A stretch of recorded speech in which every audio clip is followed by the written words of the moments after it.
نحمده ونصلي على رسوله الكريم اما بعد فاعوذ بالله من الشيطان الرجيم بسم الله الرحمن الرحيم رب اشرح لي صدري ويسر لي امري واحلل عقدة من لساني يفقهوا قولي عن ابي هريرة رضي الله عنه ان رسول الله صلى الله عليه وسلم قال من كان يؤمن بالله واليوم الآخر فليقل خيرا او ليصمت ومن كان يؤمن بالله واليوم الآخر فليكرم جاره ومن كان يؤمن بالله واليوم الآخر فليكرم ضيفه۔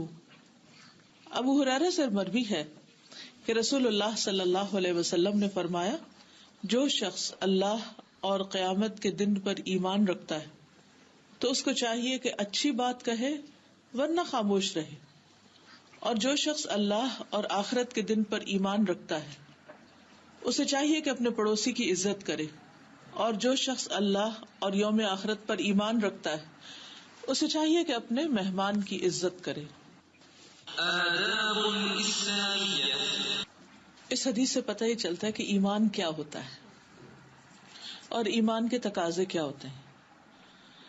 عام طور پر ہم جب لا الہ الا اللہ محمد الرسول اللہ پڑھ لیتے ہیں اور اپنے ایمان کا اقرار کر لیتے ہیں، یا یہ اسٹیٹمنٹ یاد کر لیتے ہیں کہ آمنت باللہ وملائکتہ وکتبہ ورسلہ والیوم الآخر والقدر خیرہ وشرہ والبعث بعد الموت، کہ میں اللہ پر ایمان لایا، فرشتوں پر، کتابوں پر، رسولوں پر، آخری دن پر، اچھی بری تقدیر پر اور مرنے کے بعد جی اٹھنے پر، تو ہم سمجھتے ہیں کہ اب ہم مسلمان ہو گئے، مومن ہو گئے، اور اب جنت ہمارے لیے واجب ہو گئی۔ لیکن یہ تو پہلا سٹیپ ہے، اس بات کا اقرار کرنا، دل سے ماننا اور زبان سے اس بات کو بولنا، دس از فرسٹ سٹیپ۔ ابھی تو راستہ شروع ہو رہا ہے، ابھی تو سفر شروع ہو رہا ہے ایمان کا۔ اصل ایمان کیا ہے کہ انسان دل میں بھی ان حقیقتوں کو مانے، زبان سے ڈکلیئر کرے، اور اس کے بعد اس کے مطابق اپنے عمل کو بدلے، تب ایمان مکمل ہوتا ہے۔ اور اگر کوئی شخص زبان سے کہتا ہے لیکن اس کا عمل اس کے خلاف ہے تو وہ اپنی ہی کہی ہوئی بات کو جھٹلا رہا ہے۔ تو آئیے دیکھتے ہیں کہ نبی صلی اللہ علیہ وسلم نے مومن ہونے کی کیا شرائط بتائی ہیں یہاں پر۔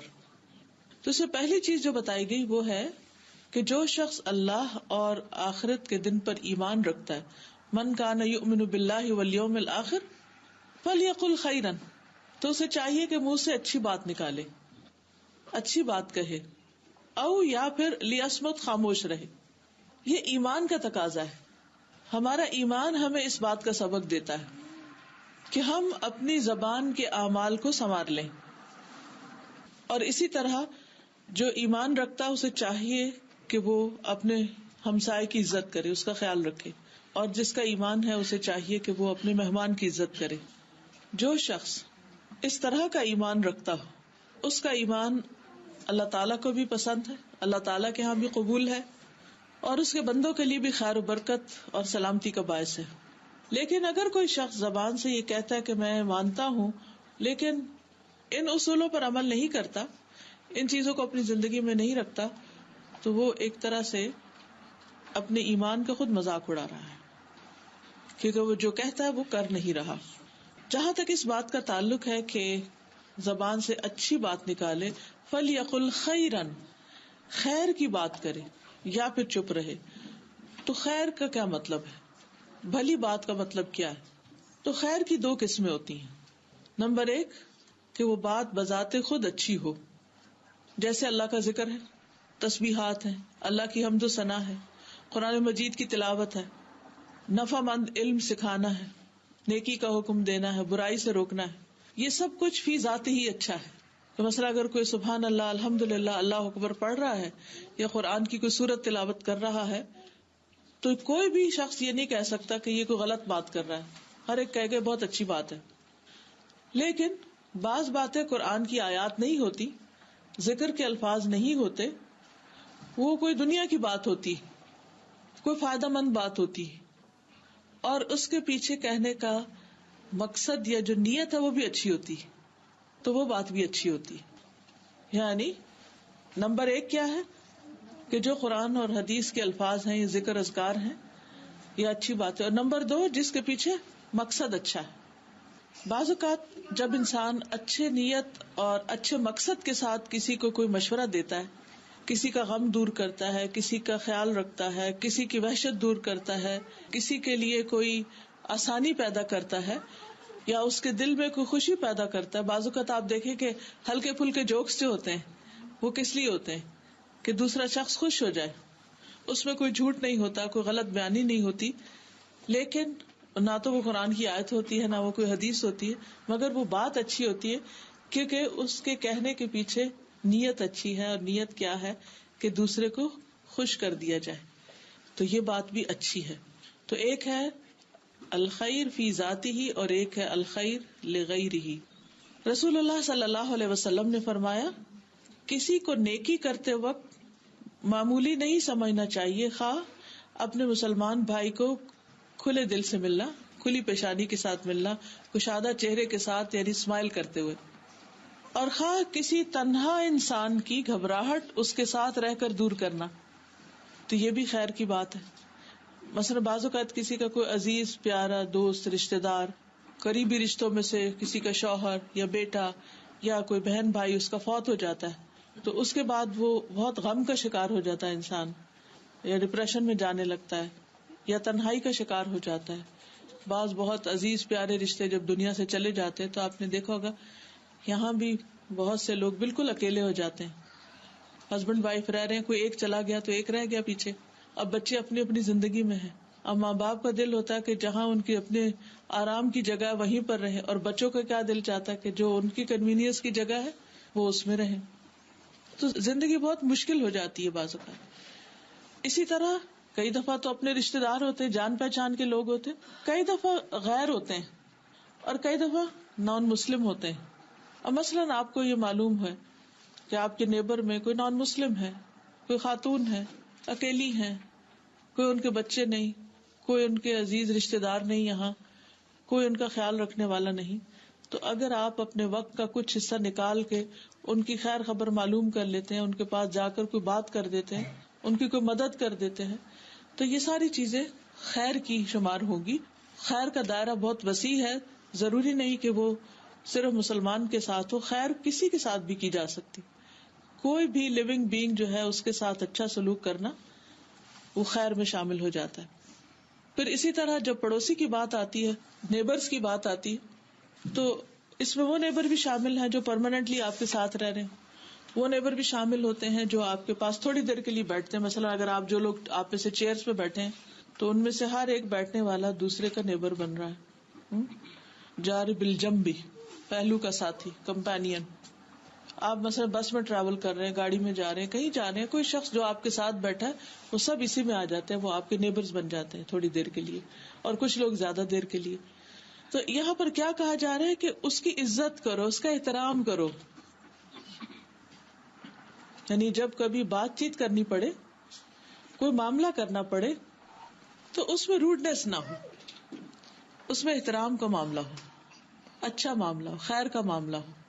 اب ہوتا ہی ہے کہ بہت دفعہ انسان کو جب انسانوں کے ساتھ واسطہ پڑتا ہے تو ضروری نہیں ہوتا کہ ہر چیز میں 100% دو لوگ اتفاق کریں، کیونکہ اللہ تعالیٰ نے ہر ایک کی عقل سمجھ مختلف رکھی ہے، اس لیے ہر ایک کا انداز سوچنے کا، کام کرنے کا مختلف ہوتا ہے.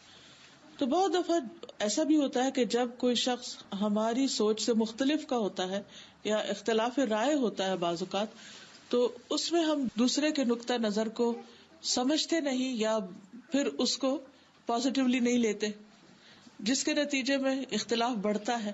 جب اختلاف بڑھتا ہے تو بعض اوقات احترام کی حدیں پامال ہو جاتی. تو ہر مسلمان پر لازم ہے کہ وہ دوسرے مسلمان کا احترام کرے، اس کے ساتھ ڈیسنٹ رویہ اختیار کرے، غصے کا شکار نہ ہو، کیونکہ غصہ شیطان کی طرف سے ہوتا ہے اور شیطان انسان کا دشمن ہے. اور شیطان کیا چاہتا ہے کہ لوگوں کے تعلقات آپس میں خراب رہے. اسی لیے اللہ سبحانہ وتعالیٰ قرآن مجید میں ہمیں کیا حکم دیتے ہیں؟ قل لعبادی یقولوا التی ہی احسن ان الشیطان ینزغ بینکم. قل کہہ دیجئے لعبادی میرے بندوں کو، یقولو وہ کہیں، التی ہی احسن وہ بات جو اچھی ہو، یعنی جب بات کریں تو اچھی بات کریں. کیوں؟ اس لیے کہ ان الشیطان ینزغ بینکم، شیطان تمہارے درمیان پھوٹ ڈلواتا ہے. اور اس پھوٹ کا آغاز کہاں سے ہوتا ہے؟ ایک دوسرے کو رسپیکٹ نہ دینے سے، ایک دوسرے کے ساتھ اچھی طرح بات نہ کرنے سے. تو اس لیے یہ معمولی بات نہیں، یہ ایمان کا تقاضا ہے.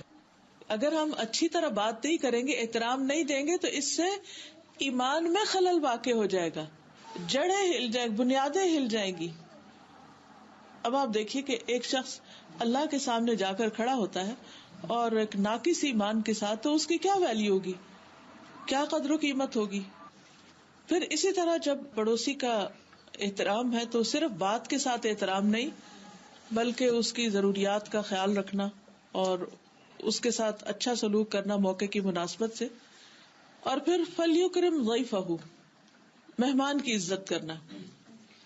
یعنی خواہ کوئی آپ کے گھر میں مہمان ٹھہرا ہوا ہے یا ویسے آپ کے علاقے میں کوئی مسافر ہے، اجنبی ہے، کوئی مسجد میں آ کے ٹھہرا ہے یا کسی بھی طرح، یعنی کوئی بھی ایسا شخص جو کسی جگہ کا پرماننٹ ریزیڈنٹ نہ ہو، مسلسل وہاں رہنے کے لیے نہ ہو، اس کا گھر وہاں نہ ہو، تو ایسا شخص جو ہے وہ مہمان کے زمرے میں آتا ہے. عام طور پر یہ ہوتا ہے کہ مہمان اگر رشتہ دار ہو تو لوگ رشتہ داری کا حق سمجھ کے اس کے ساتھ اچھا سلوک کرتے ہیں. لیکن بعض اوقات مہمان رشتہ دار نہیں ہوتا، کوئی دوست ہو سکتا ہے، کوئی جان پہچان کا شخص ہو سکتا ہے. اور بعض اوقات یہ بھی ہوتا ہے کہ نہ وہ رشتہ دار ہے نہ وہ دوست ہے، وہ جان پہچان کا بھی نہیں، اجنبی ہے. مثلاً آپ لوگ یہاں پر رہتے ہیں، کسی کے کوئی رشتہ دار پیچھے سے آتے ہیں، تو اب آپ کے رشتہ دار ہیں لیکن آپ کے نیبرز کے وہ رشتہ دار نہیں، آپ کے نیبرز ان کو نہیں پہچانتے یا ایک دوسرے کو نہیں جانتے. تو ایسے میں کیا ہوتا ہے کہ جو شخص دور سے آنے والا ہوتا ہے، کسی اور علاقے سے آنے والا ہوتا ہے، پھر وہ ایک وحشت سی محسوس کرتا ہے، گھبراہٹ محسوس کرتا ہے، بعض اوقات ان وانٹیڈ اور ان ویلکمنگ رویہ ہوتا ہے. تو یہ چیز مسافر کو تکلیف دیتی ہے یا انسان اس کو توجہ نہیں دیتا.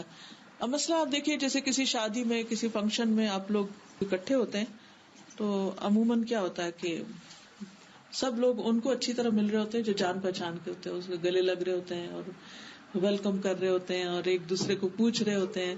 لیکن جو ان نون شخص ہوتا ہے، اجنبی شخص ہوتا ہے، اس کو دور سے دیکھتے ہیں اور چل پڑتے ہیں، یعنی خود آگے بڑھ کر اس کو کوئی سلام نہیں کرتا.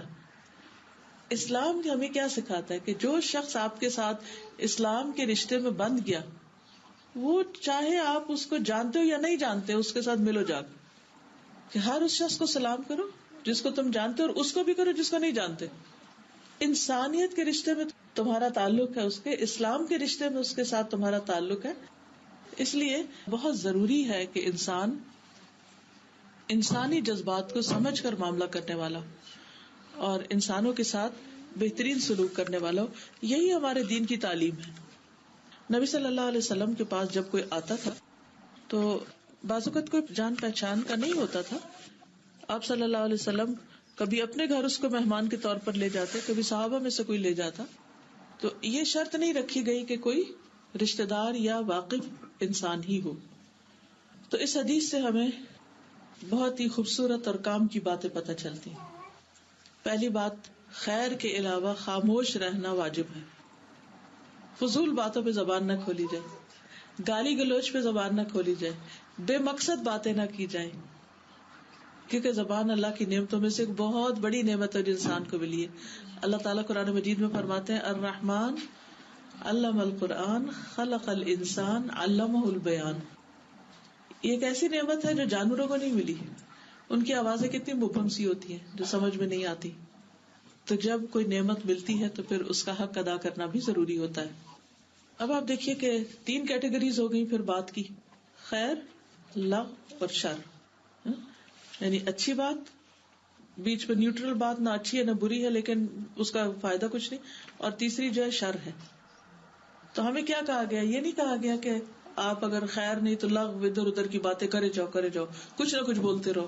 یہ نہیں کہا گیا، بلکہ جو کامیاب ہونے والے لوگ ہیں، جنت کے وارث، ان کی صفات جو سورۃ المؤمنون میں بتائی گئی ہیں وہ کیا؟ قد افلح المؤمنون الذین هم فی صلاتهم خاشعون والذین هم عن اللغو معرضون، کہ جو کامیاب ہونے والے مومن ہیں وہ فضول باتوں سے پرہیز کرتے ہیں، لغو سے یعنی بیکار. لغو وہ چیز ہوتی ہے جس کا نہ دنیا میں فائدہ نہ آخرت میں فائدہ، بیکار قسم کی بات ہے. اور تیسری چیز جو ہے وہ شر ہے، اور شر میں بہت کچھ آ جاتا ہے، یعنی خیر کے علاوہ جو کچھ ہے وہ پھر شر ہی ہے. اب خیر کی بات تو مطلوب ہے، اگر کسی کو خیر کی بات کوئی آتی تو اسے کرتے رہنا چاہیے، لیکن اس کا بھی ایک موقع محل ہوتا ہے، ہر وقت ہی نہیں کرنی چاہیے. اپنے طور پر اب ذکر اللہ کا کرتا رہے تو ٹھیک، ورنہ لوگوں کو بہت زیادہ آیات اور احادیث ہر وقت سنا کے ان کو بیزار نہیں کرنا چاہیے، خاص طور پر جب وہ سننے کے موڈ میں نہ ہو، کیونکہ اس سے قرآن پاک کی بے ادبی ہوتی ہے کہ کوئی اس کو لینا نہیں چاہتا، کوئی اس کو سننا نہیں چاہتا، اور آپ بے وجہ اور بے وقت سنائے چلے جا رہے ہیں. پھر اس میں آپ دیکھیے کہ اگر آپ اپنی بات کو ویلیو کریں کہ آپ کی بات کس کیٹیگری میں ہے، مثلاً کیا وہ سونے جیسی بات ہے یا چاندی جیسی ہے یا پیتل جیسی ہے یا ایسے مٹی جیسی ہے، کون سی ہے، کس قسم کی ہے. تو مثال کے طور پر جب آپ کی بات سونے جیسی ہو تو ضرور کریں، چاندی جیسی بھی ٹھیک ہے، لیکن بالکل مٹی جیسی بات جو دوسروں کے لیے تکلیف ہی کا باعث ہو وہ نہیں. پھر اسی طرح اگر بولنے کی قیمت سونا ہو اور خاموش رہنے کی چاندی ہو تو پھر بولنا چاہیے، لیکن اگر خاموش رہنے کی قیمت سونا ہو اور بولنا چاندی ہو تب بھی خاموش رہنا بہتر ہے، کیونکہ سونے کو پریفر کرتا ہے انسان چاندی کے اوپر. اور ویسے بھی یہ ہے کہ انسان کی جو بات ہے وہ بات کر کے گوانے والی بات نہ ہو. تو انسان ہمیشہ یہ سوچے کہ جو کچھ میں کہنے والا ہوں اس کا آگے فائدہ کتنا ہونے والا ہے، یہ کہاں جا کے بیٹھے گی، اس کا نتیجہ کیا ہوگا. تو عقل مند وہ ہے جو سوچ سمجھ کے بولے، ضرورت کا بولے، بے وقت نہ بولے، بے فائدہ نہ بولے، اور شر کی قسم کی تو کوئی بات نہ بولے. اب آپ دیکھیے کہ شر بھی دو طرح کے ہے. ایک وہ شر ہے جو فی ذاتی ہی شر ہے، جیسے جھوٹ ہے، غیبت ہے، گالی گلوچ ہے، کوئی ڈاؤٹ ہی نہیں اس میں کہ شر ہے. لیکن کچھ اچھی باتیں جن کا مقصد پیچھے غلط ہے، یعنی بظاہر دیکھنے میں اسٹیٹمنٹ میں نہ جھوٹ ہے نہ غیبت ہے نہ کچھ، لیکن جو کہنے والا ہے وہ کیا اس مقصد سے رہا ہے کہ وہ کسی کو ذلیل کرے، کسی کو تانا دے. کہنے کو سینٹینس بالکل اسٹریٹ فارورڈ سینٹینس، لیکن وہ کسی کو اس طرح سنا رہا ہے کہ اس کو اذیت دے. عام بندے کو نہیں پتا، لیکن جس کو سنا رہا ہے اس کو خوب پتا ہے کہ کس کو سنا رہا ہے، اور اس نیت سے سنا رہا ہے کہ اس کو ٹارچر کرے. اگر یہ نیت نہیں تو پھر اللہ کے ہاں وہ شر نہیں لکھا جائے گا. لیکن اگر نیت ہے کہ دوسرے کو ذلیل کرے تو یہ اس سے بدترین نیت اور اس سے بدترین بات کوئی نہیں ہو سکتی، اس سے بچنا چاہیے. پھر اسی طرح یہ ہے کہ بعض اوقات انسان کہنے کو ایک بات کہہ رہا ہوتا ہے جس کے کہنے میں کوئی حرج نہیں ہوتا، اور بظاہر دیکھنے میں دوسرے کو بڑا خوش بھی کر رہی ہوتی ہے، لیکن وہ ایگزیجریشن پر مبنی ہوتی ہے، حقیقت نہیں ہوتی، صحیح بات نہیں ہوتی، یعنی پوری نپی تلی بات نہیں ہوتی. اب وقتی طور پر آپ کسی کو بہت تعریف کر کے، بہت اس کی خوبی بیان کر کے خوش بھی کر دیں، لیکن یو ڈونٹ مین اٹ، صرف اوپر اوپر سے باتیں کر رہے ہیں، تو وہ بھی اچھی بات نہیں. تو ہر شخص پھر کہاں سے پوچھے؟ اپنے آپ سے پوچھے، کیا میں غلط بیانی تو نہیں کر رہا؟ کیا میں کسی کی اذیت کا سبب تو نہیں؟ کیا میں کسی کی سما خراشی تو نہیں کر رہا کہ خواہ کی باتیں کر کے دوسرے کو تنگ کر رہا ہوں؟ اور پھر یہ بھی ہے کہ کس جگہ پر کر رہے ہیں. مثلاً آپ تلاوت ہی کر رہے ہیں لیکن کسی سوئے ہوئے شخص کے پاس کر رہے ہیں تو پھر کیا خیال ہے تلاوت لیکن سونے والے کی نیند ڈسٹرب کر رہے ہیں، آپ سونے والے کو آپ ڈسٹرب کر رہے ہیں. تو اب آپ دیکھیے کہ جب آپ سونے والے کو ڈسٹرب کریں گے تو چاہے آپ تلاوت ہی کر رہے ہوں وہ آپ کا کیا بن جائے گا، پھر ٹھیک نہیں رہے گی بات. تو اس سے بھی بچنا چاہیے. تو زمان، مکان، کوالٹی، کوانٹٹی، یہ سب میٹر کرتا ہے. کون سی بات آپ نے کس ٹائم پر کی، کس جگہ پر کی، کتنی مقدار میں کی، اور کس کوالٹی کی تھی، سونا تھی چاندی تھی. تو اگر انسان ان ساری چیزوں کو ناپ تول کے بولے پھر تو کوئی خرابی نہ ہو، کوئی جھگڑا اور فساد ہی نہ ہو. اور ایمان کا تقاضا یہی ہے کہ ایسا ہی کرو، تب ایمان مکمل ہوگا. فجر کا وقت ہے اور آپ اپنے پیاروں کو اٹھانا چاہتے ہیں، ایک بار اٹھایا، 2 بار اٹھایا، نہیں اٹھے، آپ نے اپنی فجر کی نماز پڑھ کے اس کے بعد تلاوت اس نیت سے شروع کر دی کہ ہلکی ہلکی آواز میں سنیں گے تو شاید. جی، تو ابھی میں نے عرض کیا نا کہ مقصد کیا ہے. مقصد ہے کہ گھر والے اٹھ جائیں، تو یہ اچھا مقصد ہے یا برا مقصد ہے؟ اب اگر آپ یہی آدھی رات کو اٹھ کے یا تہجد کے وقت، جبکہ دوسروں کے اوپر تہجد فرض نہیں، اس وقت اگر آپ کر رہے ہیں تو وہ ٹھیک نہیں. لیکن آپ فجر پڑھ چکے اور دوسروں کا اٹھنا ہی چاہیے، اس وقت پڑھ رہے ہیں تو اس میں کوئی حرج نہیں. اب آپ اس کو خود بھی غور کیجئے. دیکھیں میں نے آپ کو جو کرائیٹیریا دیا نا، مکان، جگہ کون سی ہے، زمان، ٹائم کون سا، وہی کام اگر ایک وقت میں کریں گے تو بہت ہی اچھا ہے، اور دوسرے وقت میں کریں گے تو وہی اچھا نہیں. اور پھر کتنا کر رہے ہیں اور کس کوالٹی کا کر رہے ہیں. کوالٹی سے مراد یہ کہ کس انداز سے اور کس طریقے سے اور کس درجے کا وہ دوسروں کو فائدہ پہنچا رہا ہے. کیونکہ کچھ چیزیں ایسی ہوتی ہیں کہ جو آپ کرتے ہیں آپ کے نزدیک وہ سونے کے بھاؤ ہے، لیکن وہ دوسرے کے نزدیک اس کی کوئی ویلیو نہیں، وہ اس کو مٹی کے بھاؤ بھی نہیں لیتا. تو پھر آپ کو کیا کرنا چاہیے؟ مثلا قرآن کی ایک آیت سونے سے بھی مہنگی ہے. ایک شخص وہ ہے کہ جو طلبگار ہے اس کا، اور ایک وہ ہے کہ اس کے اوپر مار ہے وہ. تو پھر ہمیں سوچ سمجھ کے اس کو استعمال کرنا چاہیے. رسول اللہ صلی اللہ علیہ وسلم نے فرمایا، ہر آدمی کی انتہائی بابرکت اور انتہائی منحوس چیز اس کی زبان ہے. اسی زبان سے برکتیں آتی ہیں اور اسی زبان سے نحوستیں آتی ہیں. اسود کہتے ہیں کہ میں نے رسول اللہ صلی اللہ علیہ وسلم سے عرض کیا، یا رسول اللہ صلی اللہ علیہ وسلم مجھے کوئی وصیت فرمائیے. آپ نے فرمایا اپنے ہاتھ کو قابو میں رکھو، یعنی ہاتھ سے کسی کو تکلیف نہیں دو. میں نے کہا کہ اگر میرا ہاتھ قابو میں نہ رہے تو پھر کیا کروں؟ اگر میرا ہاتھ قابو میں نہ رہے تو پھر کیا چیز قابو میں رہ سکتی؟ آپ نے فرمایا زبان کو قابو میں رکھو، اس کا دروازہ بند کر دو. میں نے کہا اگر زبان قابو میں نہ رہے تو فرمایا پھر تم اپنے ہاتھ کو اچھے کام کے لیے بڑھاؤ اور اپنی زبان سے اچھی بات کرو. فَلْيَقُلْ خَيْرًا، چاہیے کہ اچھی بات کرے ورنہ چپ رہے. اب یہ جو باتیں 3 طرح کی ہوتی ہیں، ایک خیر ہوتی ہے، ایک شر ہوتی ہے، اور ایک بیچ کی لغو ہوتی ہے. نہ وہ خیر ہوتی ہے نہ وہ شر ہوتی ہے، اس میں کوئی فائدہ نقصان کچھ بھی نہیں ہوتا، لیکن وہ بھی بیکار ہے.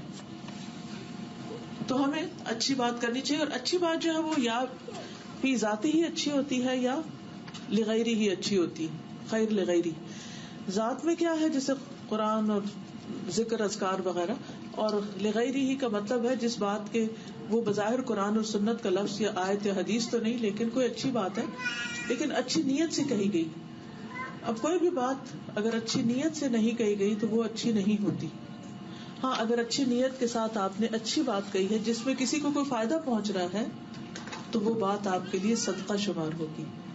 حدیث میں آتا ہے الکلمۃ الطیبۃ صدقہ، اچھی بات کرنا بھی صدقہ ہے. رسول اللہ صلی اللہ علیہ وسلم نے فرمایا جہنم سے بچو خواہ آدھی کھجور صدقے میں دے کر، اور اگر کسی کو یہ بھی میسر نہ ہو، آدھی کھجور نہیں ہے اس کے پاس، تو بھلی بات کر کے، اچھی بات کر کے بھی جہنم سے بچا جا سکتا ہے، کیونکہ وہ صدقہ ہے. کچھ لوگوں کے پاس مال ہوتا ہے، کچھ لوگوں کے پاس علم ہوتا ہے، کسی کے پاس حکمت ہوتی ہے، کوئی اچھا مشورہ ہوتا ہے. تو جب آپ صحیح وقت میں صحیح جگہ پر صحیح بات کرتے ہیں اور اس سے دوسرے کو فائدہ پہنچ جاتا ہے، کسی کا غم دور ہو جاتا ہے، کسی کی پریشانی دور ہو جاتی ہے، کسی کو کوئی راہ مل جاتی ہے، تو اس سے اس شخص کو جو فائدہ پہنچے گا وہ سارا آپ کے حصے میں ثواب لکھ لیا جائے گا، کیونکہ آپ اس کا ذریعہ بنے، آپ اس کا سبب بنے.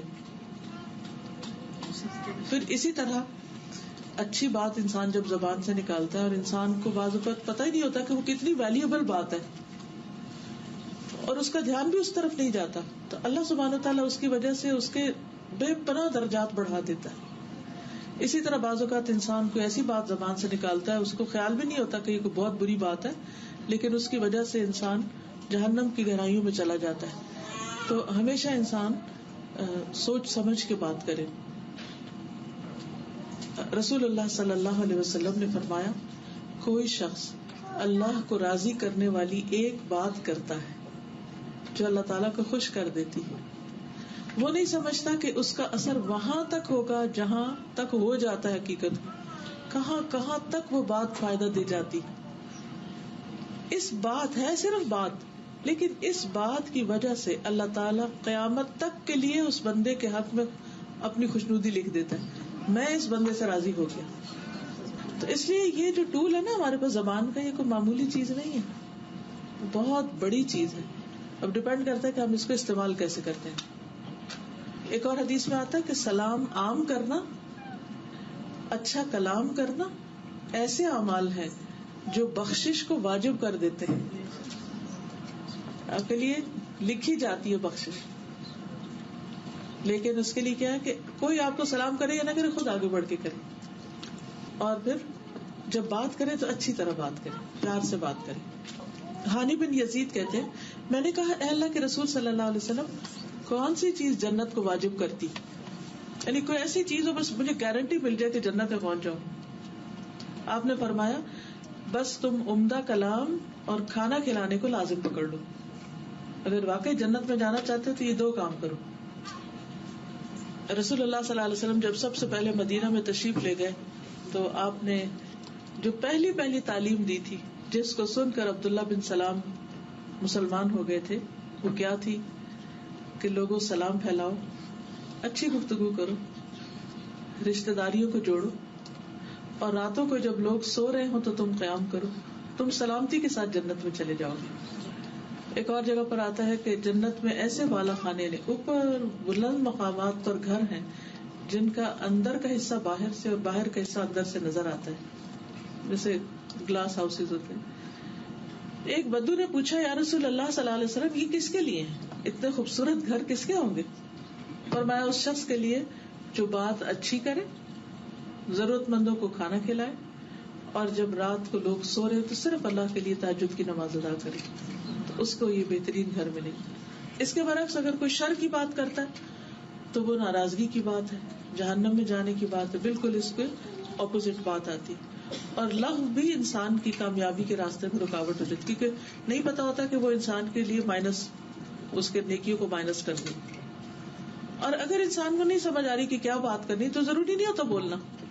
بعض اوقات ہم سمجھتے ہیں کہ ہم اپنا مشورہ ہر صورت دیں، چاہے کوئی مانگے یا نہ مانگے، کوئی پوچھے یا نہ پوچھے. تو ایسی صورت میں جو اگر آپ کو خود سمجھ نہیں آ رہی کہ آپ کی بات کس طرف کو جا رہی ہے تو بہتر ہے خاموشی اختیار کی جائے. کیونکہ حدیث میں آتا ہے کہ من صمت نجا، جس نے خاموشی اختیار کی وہ نجات پا گیا. دنیا میں بھی اس کو کوئی نہیں پکڑ سکتا کیونکہ اس نے بات کہی نہیں. اور یہی وجہ ہے کہ اگر آپ کسی کی برائی نہیں کرتے، کسی پہ کوئی الزام تراشی نہیں کرتے، کسی کا برا نہیں چاہتے، تو آپ کو کوئی ڈر بھی نہیں ہوتا، کیونکہ آپ کو اپنا پتا ہے کہ آپ نے کسی کے خلاف کوئی نفرت نہیں پھیلائی، کوئی کسی کو تنگ نہیں کیا، کسی کو ستایا نہیں، کوئی آپ کا کیا کر سکتا ہے. انسان جب بولتا ہے اور غلط بولتا ہے تو وہ دراصل دوسرے کے ہاتھ میں اپنے خلاف ہتھیار پکڑا دیتا ہے، اب مارو مجھے. نبی صلی اللہ علیہ وسلم زیادہ تر خاموش رہتے تھے، البتہ آپ کی موجودگی میں صحابہ شعر بھی پڑھتے تھے. آپ کبھی ہنستے بھی تھے لیکن اکثر تبسم فرماتے، یعنی لوگوں کی باتیں سن کر مسکرا دیتے. کبھی ہنسی بھی آتی ہے آپ کو، لیکن زیادہ تر آپ خود اس میں، یہ نہیں کہ انہوں نے شعر پڑھنے شروع کیا تو آپ بھی شروع ہو گئے، ایسا نہیں کرتے تھے، کیونکہ آپ کا مقام کچھ اور تھا. ایک چیز ایک عام انسان کے لیے کوئی گناہ کی بات نہیں ہو سکتی، لیکن مقربین کے لیے وہ چیز پسندیدہ نہیں ہوتی. تو کہتے ہیں نا کہ حسنات الابرار سیئات المقربین. حسنات الابرار یعنی جو عام نیک لوگ ہیں ان کی جو نیکیاں ہوتی ہیں بعض اوقات وہ مقربین کے حق میں سیئات ہوتی ہیں. جو اللہ کے مقرب پسندیدہ بندے ہوتے ہیں ان کو وہ زیب نہیں دیتی. پھر اسی طرح رسول اللہ صلی اللہ علیہ وسلم نے فرمایا جس نے اپنے غصے پہ قابو پا لیا اللہ تعالیٰ اس سے اپنا عذاب روک لے گا. یعنی جس نے اپنے زبان کنٹرول کی، غصہ کنٹرول کیا، اللہ تعالیٰ اس سے آگ کو کنٹرول کر دے گا، روک دے گا. اور جس نے اپنی زبان کی حفاظت کی اللہ تعالیٰ اس کے عیبوں پر پردہ ڈال دے گا، اس کے عیب پوشی کرے گا. نبی صلی اللہ علیہ وسلم نے فرمایا اللہ تعالیٰ اس بندے پر رحم فرمائے جس نے کوئی بات کی تو فائدے کی اور اگر وہ خاموش رہا تو سلامت رہا.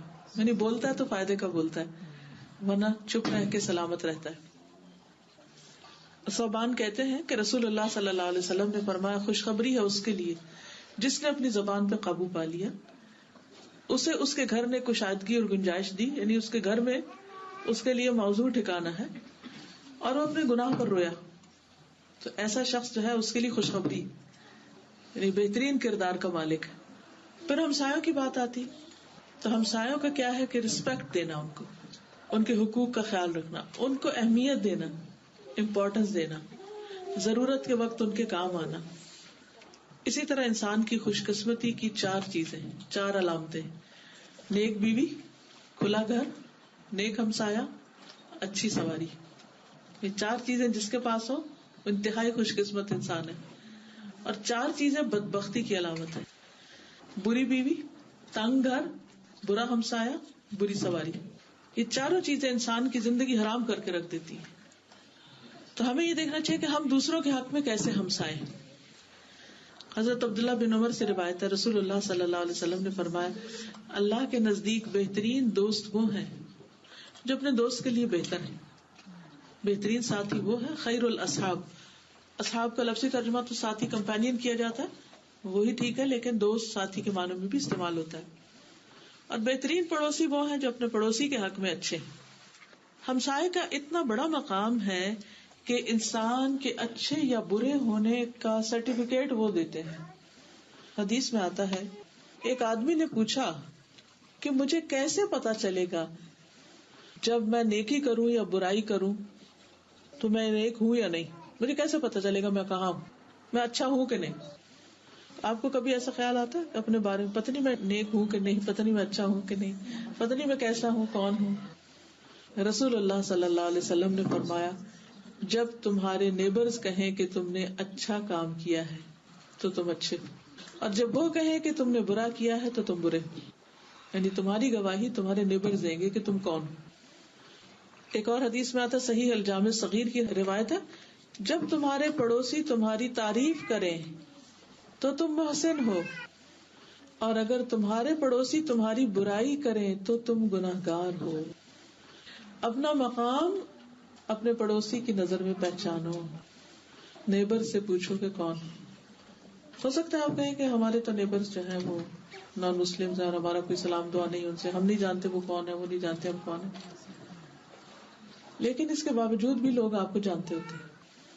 آپ اپنا گاربیج کہاں پھینکتے ہیں، آپ اپنا لان کب موو کرتے ہیں، کب کیا صفائی کرتے ہیں، کیا نہیں کرتے، گھر میں شور ہنگامہ کیا کرتے ہیں، اگر اوپر نیچے رہتے ہیں تو کیسے رہتے ہیں، بیسمنٹ میں جو رہتے ہیں وہ آپ کے بارے میں کیا کہتے ہیں، یعنی وہ کوئی نہ کوئی اوپینین آپ کے بارے میں ضرور رکھتے ہیں۔ تو سوچئے ان کا اوپینین کیا ہے آپ کے بارے میں کہ آپ کون ہیں۔ اسی طرح ہسبینڈ وائف ایک دوسرے کے لیے کمپینین ہے، ساتھی، ایک دوسرے کے نیبر ہی ہیں ایک طرح سے وہ بھی۔ تو آپ صلی اللہ علیہ وسلم نے کیا فرمایا کہ تم میں سے بہترین وہ ہیں جن کے اخلاق اچھے، اور ان کے اخلاق اچھے ہیں جو اپنے گھر والوں کے لیے اچھے ہیں۔ اگر کسی کا اخلاق اپنے گھر میں اچھا نہیں، گھر والوں کے ساتھ وہ بدتمیزی کرتا ہے، گھر والوں کے ساتھ بد اخلاقی کرتا ہے، تو وہ حقیقت میں اچھا نہیں۔ رسول اللہ صلی اللہ علیہ وسلم نے فرمایا، حسن اخلاق اور اچھی ہمسائیگی شہروں کو آباد کرتی ہے اور عمر میں اضافے کا باعث بنتی ہے۔ لمبی زندگی ملتی ہے ان لوگوں کو جو اچھے اخلاق والے اور اچھے ہمسائے ہوتے ہیں۔ تو اس کے لیے اچھا ہمسایہ بننے کے لیے اپنے ہمسایوں کے کھانے پینے کی ضرورت کا خیال رکھنا، ضرورت کے وقت مدد کرنا، کوئی فوت ہو جائے تو اس کی تعزیت کو جانا، اس کے کفن دفن کا انتظام کرنا، بیمار ہو جائے تو اس کا پوچھنا، نان مسلم بھی ہو تو ان کا بھی خیال رکھنا۔ عبداللہ بن عمر کہتے ہیں کہ انہوں نے ایک بکری ذبح کی، پھر پوچھا، کیا تم نے میرے یہودی ہمسائے کی طرف بھی کچھ بھیجا؟ کیونکہ میں نے رسول اللہ صلی اللہ علیہ وسلم سے سنا، آپ فرماتے تھے جبریل مجھے ہمسائے کے بارے میں اتنی وصیت کرتے رہے کہ مجھے خیال ہوا کہ کہیں اس کو میرا وارث ہی نہ بنا دے۔ پھر ضرورت پڑنے پر دروازہ بند نہ کرنا۔ پھر اسی طرح اس کو اگر دیوار میں کونٹی گاڑنے کی ضرورت ہے یا کہیں کچھ کسی قسم کی ہیلپ چاہیے تو اس میں مدد دینا۔ پھر اذیت دینے سے بچنا۔ نبی صلی اللہ علیہ وسلم نے 3 بار فرمایا، واللہ، اللہ کی قسم، لا یؤمن، واللہ لا یؤمن، واللہ لا یؤمن، اللہ کی قسم وہ مومن نہیں، وہ مومن نہیں، اس کا ایمان ہی نہیں۔ پوچھا گیا کون مومن نہیں؟ فرمایا جس کے شر سے اس کا پڑوسی محفوظ نہیں۔ جو اپنے نیبرز کو تکلیف دیتا ہے وہ مومن ہی نہیں. پھر اسی طرح آپ نے فرمایا پڑوسی کو تکلیف دینا نیکیوں کو اس طرح مٹا دیتا ہے جس طرح سورج برف کو مٹاتا ہے. یعنی سورج نکلتا ہے تو برف میلٹ ہونا شروع ہو جاتی ہے. اسی طرح پڑوسیوں کو تکلیف دینے سے نیکیاں میلٹ ہونے لگتی ہیں, ختم ہونے لگتی ہیں. نبی صلی اللہ علیہ وسلم کو بتایا گیا کہ ایک عورت کثرت سے نماز روزہ صدقہ کرنے میں مشہور ہے, لیکن اپنی زبان سے پڑوسیوں کو تنگ کرتی ہے. آپ نے فرمایا وہ جہنمی ہے.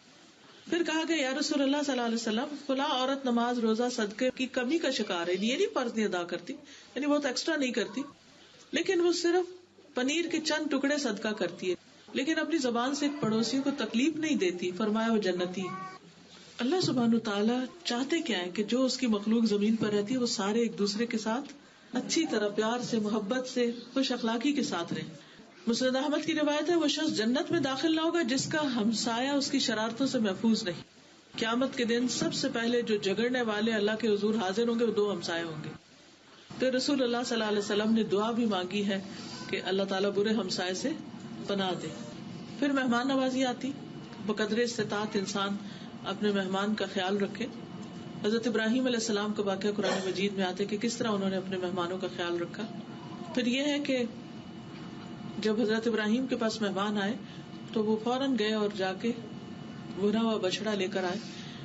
جب انہوں نے کھایا نہیں مہمانوں نے تو تب انہیں پریشانی لاحق ہوئی. پھر اسی طرح اگر کوئی نان مسلم بھی مہمان ہو تو اس کی بھی عزت کرنی چاہیے. نبی صلی اللہ علیہ وسلم نے فرمایا اس شخص میں کوئی خیر نہیں جو مہمان نواز نہیں. پھر اسی طرح ایک دن رات خوب خاطر مدارت کا حکم ہے اور 3 دن تک مہمانی ہوتی ہے, اس کے بعد وہ گھر کے فرد کی طرح ہوتا ہے. پھر 3 دن سے زیادہ میزبان کو تکلیف میں ڈالنا بھی جائز نہیں, اللہ یہ کہ کوئی بہت مجبوری ہے تو کسی کے گھر میں انسان ٹھہرے ورنہ نہ ٹھہرے. پھر اسی طرح یہ ہے کہ ایک کا مہمان سب کا مہمان ہوتا ہے, یعنی اگر کوئی کسی ایک گھر میں مہمان آیا تو وہ سارے نیبرز کے لیے سب کے لیے مہمان ہوگا.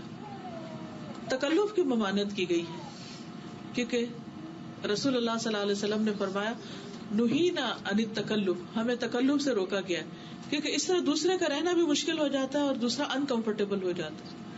اصل اچھی مہمانی وہی ہے کہ جس کے ساتھ دوسرا تکلیف میں نہ پڑے, کمفرٹیبل رہے. تو یہ چند باتیں مہمانی کے بارے میں ہیں اور ایمان کا تقاضا ہے. تو ہمارا اسلام اور ایمان اور دین اور اخلاق یہ سب ہمارے ایکشن سے پتہ چلتا ہے. اور کبھی ونس اپان اے ٹائم کوئی کسی کو ملتا ہے تو اتنی بات نہیں ہوتی, لیکن جو روز ملے ساتھ رہیں ان کا ایک دوسرے پر حق زیادہ ہو جاتا ہے. تو اللہ تعالیٰ سے دعا ہے کہ وہ ہمیں عمل کی توفیق عطا فرمائے. سبحان اللہ والحمد للہ ولا الہ الا اللہ واللہ اکبر ولا حول ولا قوة الا باللہ العلی العظیم. اللہم صل علی محمد وعلی آل محمد کما صلیت علی ابراہیم وعلی آل ابراہیم انک حمید مجید.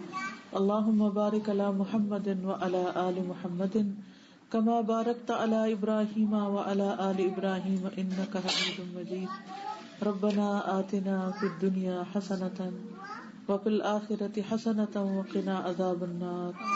ربنا لا تزغ قلوبنا بعد اذ ہدیتنا وهب لنا من لدنك رحمة انك انت الوهاب. ربنا هب لنا من ازواجنا وذرياتنا قرة اعين واجعلنا للمتقين اماما.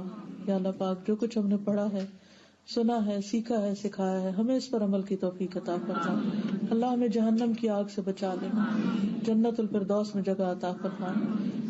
یا رب العالمین تو ہمارے اخلاق کو بہترین کر دے, ہمارے معاملات کو بہترین کر دے, ہمیں اپنی زبان کو کنٹرول کرنے کا طریقہ سکھا دے. یا اللہ تو ہمیں, ہماری اولادوں کو, ہمارے شوہروں کو, ہمارے بچوں کو, سب کو نیک ہدایت عطا فرما. یا اللہ ان سب کے اندر ایمان اور تقوی پیدا کر دے, ہم سب کو اپنے راستے پہ چلنے کی توفیق دے. اللہ اس دین کو, ایمان کو ہماری نسلوں میں جاری باقی رکھنا. یا اللہ تو ہم سب کا خاتمہ اور انجام بخیر کرنا. اللہ تو ہم سب سے راضی ہو جا. ربنا تقبل منا انک انت السمیع العلیم. یا اللہ جنہوں نے اس مجلس کا اہتمام کیا انہیں اس کی بہترین جزا عطا فرما. جو بہنیں یہاں آئی ہیں ان کے دلوں میں جو دعائیں ہیں ان کو پورا فرما. ربنا تقبل منا انک انت السمیع العلیم وتب علینا انک انت التواب الرحیم. اللہ تمام بیماروں کو صحت عطا فرما. اللہ سب دکھی لوگوں کے دکھ دور فرما.